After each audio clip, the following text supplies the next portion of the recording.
Welcome back. One final point before we go tonight. If you celebrate when an American senator is diagnosed with brain cancer just because you disagree with his politics, you are a very bad person. Senator John McCain of Arizona and his family announced the tragic news yesterday: an aggressive brain tumor behind Senator McCain's left eye. The kind of tumor that killed Ted Kennedy, the kind of tumor that killed Beau Biden. Now, John McCain is a fighter, but can you imagine receiving that diagnosis and then tuning into Twitter to see the rabid psychophants celebrating your pain and suffering and laughing at the grief and the shock and the fright your family is feeling? I can't imagine what his daughter, Meghan McCain, is going through right now. But this final point is dedicated to every entitled troll who spewed malicious, heartless poison at John McCain. Shame on you. John McCain is the reason you are free. The reason you are free to say idiotic, hurtful things. Maybe your parents didn't teach you about respect, but let me teach you some history.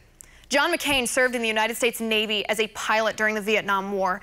He was shot down, captured, and held in the infamous prison camp dubbed the Hanoi Hilton.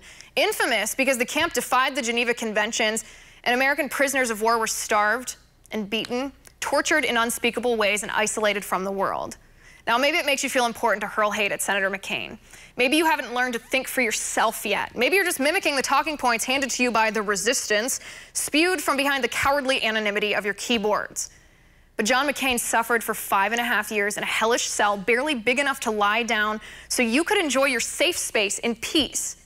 The enemy offered him early release because his father and his grandfather were admirals, and he declined. John McCain declined to be freed from solitary confinement and unspeakable torture, so others captured before him were released first.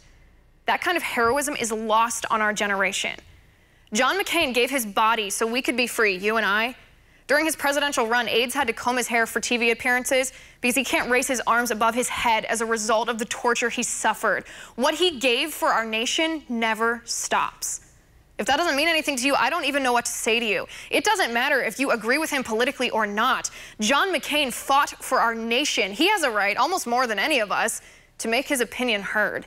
He gave 5 years to protect our right to disagree with him. We owe him the utmost respect. We are so sorry about his diagnosis, proud to call Senator McCain a fellow American and a hero of our nation. The prayers of a nation are behind you, Senator McCain. God bless you, sir. And that's my final point.